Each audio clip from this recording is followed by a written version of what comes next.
everybody, Ellie here. Today's video is brought to you by Star Trek Fleet Command, but more on that in a bit. She may be pint-sized, but she's got a lot of power in her, particularly if you're looking up her bum. Yes, I really just said that, and yes, I'm talking about the USS Protostar that has the experimental proto drive and has been the driving force, if you like, behind the first season of Star Trek Prodigy. There is so much to know about this little test of a beauty, so thank you very much to Clive Burrell for putting together this list for us. I'm Sean Ferrick for TrekCulture, and here are 10 secrets of the USS Protostar you need to know.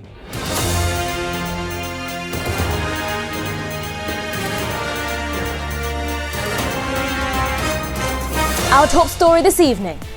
To celebrate its 5th anniversary, Star Trek Fleet Command are offering a new player content pack for free, including 10 epic shards of Captain Kirk and become a Starbase Commander for free. All you have to do is use our link in the description, sign up and redeem our code WARPSPEED. As a Starbase Commander, you can recruit iconic characters from the next generation, strange new worlds, lower decks, and more. Join millions of Trekkies, battle, forge alliances, or just boldly go. The game is free to play, with new events and content added every month. It's really been keeping me busy between all my exposés, something I probably shouldn't admit to my employers. But I'm untouchable, darlings. Download Star Trek Fleet Command today. Use our code WARPSPEED and you too could be showing Dave on Brecker how it's done. I'm L.E. Fontana. Stay safe out there, and remember, the truth will set you free. Number 10. Those Other Places. In the extras of the Season 1 DVD and Blu-ray set, the Hageman brothers, the showrunners of Star Trek Prodigy, explained that they needed to add enough extra rooms and layers upon the Protostar to help both new viewers and, of course, people who were coming over from other Star Trek properties really appreciate that this was a Starfleet vessel. One way of doing this was the Hol Deck. The Hol Deck, as we understand it today, was first introduced in the Next Generation pilot Encounter at Farpoint, although a version of it had appeared as the Rec Room back in Star Trek the Animated Series. The Hol Deck allowed for not only incredibly cathartic episodes, but also a lot of fun to happen. Who would have thought that Murph was a crooner? Budget constraints would stop the producers behind the show from making as much of the Protostar as they would like, but in a very similar way to live action, they were able to redress some of the sets that were built for the Protostar to feature aboard the USS Dauntless as well. Number 9. Hello? How can we have any mention of the holograms aboard the USS Protostar without, of course, talking about the training program Janeway? This hologram was, of course, modelled after the Janeway we all know and love, who served as captain aboard the USS Voyager. But at this point, her likeness had been rolled out to training programs throughout the fleet. The Protostar was not the first ship that we had seen with widespread use of holo emitters throughout the ship. Now, we saw the Hirogen experiment with this both on board Voyager in the Killing Game and then later on with their own ships in Flesh and Blood. We had seen that in Message in a Bottle aboard the USS Prometheus. La Sirena employed several of them as well because, well, one only needs to look at the workforce of Cristobal Rios' holograms that helped him run the ship.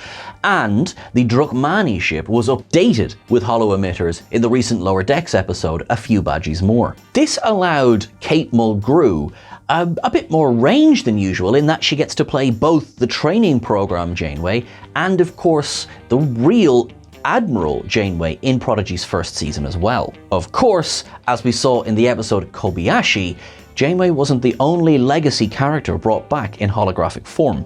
Number 8. Games people play. Linking in with the first season of Prodigy is the Prodigy Supernova game. This allows players to play as Dal or Gwyn and would be beamed back aboard the ship as the save point. You could go to the bridge, the captain's quarters, the mess hall, or engineering. Not only is there the standard game rewards, but also the game gave players something a little special in terms of access. According to head writer Aaron Waltke, these are the same actual sets that were used for Prodigy itself in a sort of a fun case of using the sets designed for Prodigy's first season and using that exact same CGI for Prodigy Supernova, which means the players literally get to board the USS Protostar. Walking around the captain's quarters, you can find little trinkets that have been collected and stashed there, although whether they would have been placed there by Chakotay is anyone's guess. Star Trek Online has also seen the appearance of the well, at least the Protostar class as well. Fun, terrifying fact, this is also armed with the Vaunacat living construct, which means you can shut down all of your enemies' defenses and take over their computer, exactly the way the diviner would have wanted. Number 7, slight return. Spoiler! The USS Protostar is destroyed at the end of the first season of Star Trek Prodigy in a move that bloody shocked me, I can tell you that right now. The hologram Janeway elects to sacrifice herself to fly the ship off to protect those who would have been nearby from the explosion on board. What we can expect from the second season is that it's been revealed that the ship's dedication plaque and motto will be revealed in the second season. If the ship flew off and blew up, one would expect the dedication plaque would have gone with it. So what does this mean for the second season? Are we going to see a physical return of the ship itself through some sort of wibbly-wobbly, timey-wimey nonsense? Or is it simply a case of we're going to see more of the Protostar class of ships? I frankly think it could be either, particularly with what we've seen of Prodigy so far. Number 6. 5, 6, 7, 8.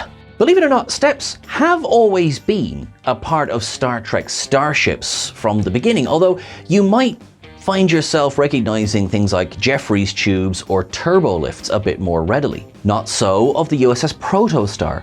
This is the first time on board a Starfleet vessel that proper staircases have been installed. Now, we have seen things like ladders and things like that, but no, this is the first time we get proper staircases. And although they have not yet been seen, Aaron Walke has assured us that there are turbolifts on board the Protostar as well. The size of the Protostar, i.e.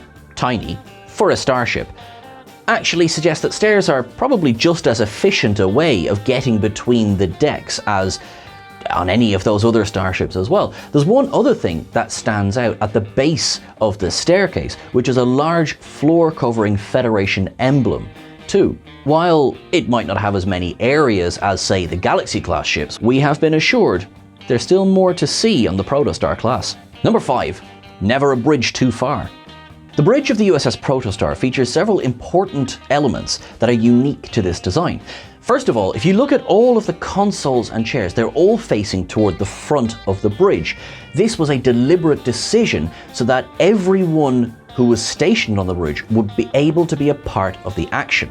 This was also then covered by a large dome that allowed a full view of space outside. In essence, this allowed the action on board the bridge to be surrounded by the action outside the ship. The bridge also features the staircases that we previously mentioned, and also a large holographic star map that Hologram Janeway is able to use to teach our child crew about the history of the Federation. Look at those consoles as well. You'll also see very familiar LCARS designs by Mike Okuda that were designed all the way back in the day, but have been kept as part of the legacy of Trek. Now, they have been modernized for a late 24th century setting, but they still very much are the Starfleet interface we've come to know.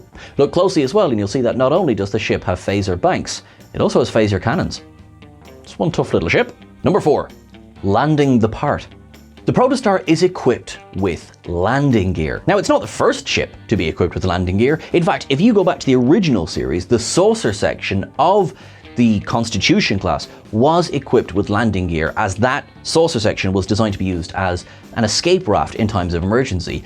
Now, hardly surprisingly, in the 1960s, the budget would not allow for that. Flash forward to the late 80s, and of course you had the saucer separation of the Enterprise D. Last we heard that, the saucer sections are completely unsalvageable. Unless you've got Geordi, then you're fine. Flash forward again, the USS Defiant was, according to the technical manual, was equipped with landing gear, but it was Voyager that we would see land with spindly little feet in the episode The 37s. There was another practical reason for adding landing gear to the Protostar, and that was it allowed the ship to be placed in danger, as well as the crew when the situation arose. I mean, it landed on the planet and what, the ship's just going to be fine without a dent? Not so. The Protostar itself is as much a character in Prodigy as Dal, Rok-Tok or Zero. And you worry about it when things happen. And put it this way, the Enterprise D might have flown through a Borg cube, but the Protostar landed in one. Number 3, too many shuttles. The fantastic piece of kit that was added to the Protostar is the vehicle replicator. This is thanks in no small part to the sort of ongoing joke of the seemingly limitless number of shuttles that Voyager carried to the Delta Quadrant. Now, there are more accurate counts out there, but if you were to add up the shuttle scene in X episode and Y episode, and if you put them all together and then you compare it with that one, it equates to a ton.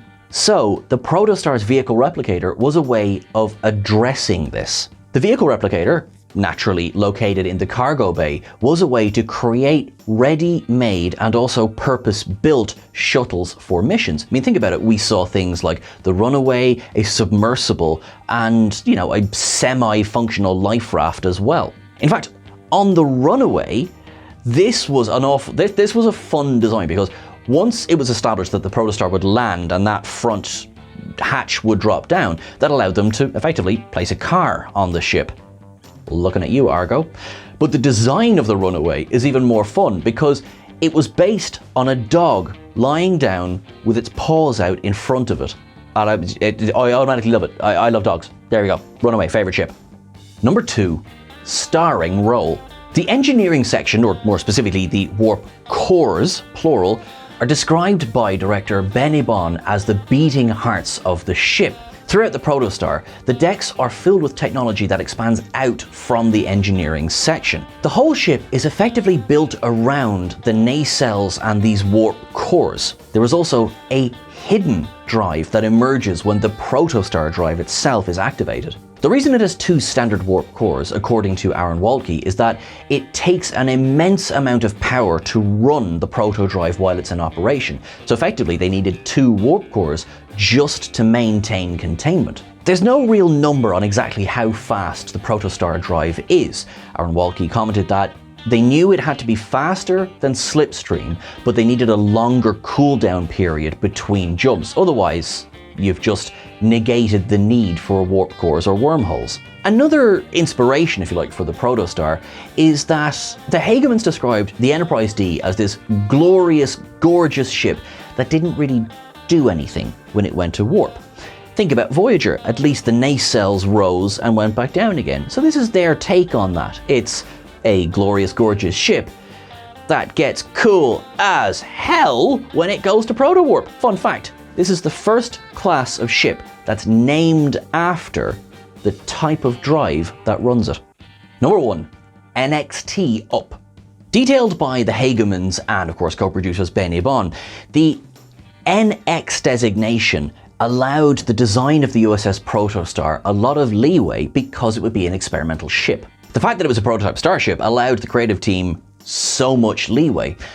It allowed them to design a Federation starship that was one of a kind, as indeed it is, but also something that was definitely Starfleet, while also being the smallest Federation starship imagined on screen. This ship had to be small enough to be operated by a small crew. It was decided that 20 would be enough. They wanted it to look like a race car and also look like a hummingbird, even that it would be fast while standing still. Frankly, it had cool stamped all over it, while also functional as well. The ship measures at 139 meters long, which makes it about 3/4 the length of the original 1701. As for the registry, the 76 refers to the approximate year the ship was launched, while the 884 is Aaron Waltke's birthday, August 8th, 1984.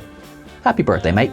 That's everything for our list today, folks. Thank you so much again, Clive Burrell, for putting this list together for us. Give him a bit of love over on Twitter at SKOST. I have been Sean Ferrick. I'm at Sean Ferrick on the various socials, and make sure you're following us at TrekCulture on Twitter, at TrekCultureYT on Instagram, and then at TrekCulture on both Blue Sky and TikTok as well.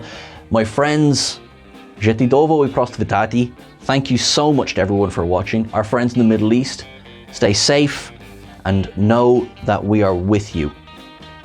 Everyone look after yourselves. Make it so.